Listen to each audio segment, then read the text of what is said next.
Canadians looking for internet service may have a few more choices soon. That is, if the CRTC has its way. The regulator is forcing the big phone companies with fast fiber-optic networks to allow competitors to use them.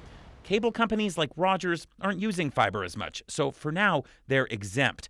But this means the smaller guys don't have to dig up their own lines. This is something that we fought for years. I'm pretty confident that TechSavvy will make fiber services available. The idea that you're going to have competitive ISPs building out their own infrastructure to connect all Canadian homes, that ain't going to happen. It's not desirable. It's not economic. The goal is more players in the market, but whether that lowers prices depends on how much the CRTC lets the big companies charge for sharing. But it's really hard to say whether it's going to actually translate into more competition until we see those rates, which now we expect by the end of the year.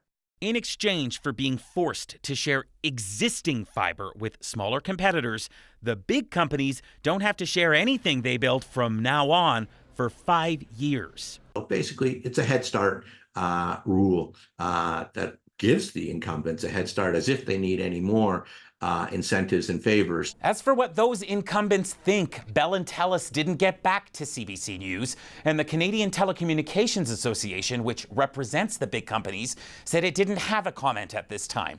But the last time the CRTC made a similar move, Bell threatened to cut back on investing in fiber optics. As for when new competitors can start using those networks, the CRTC says it wants to see that by next February. Anis Hidari, CBC News, Calgary.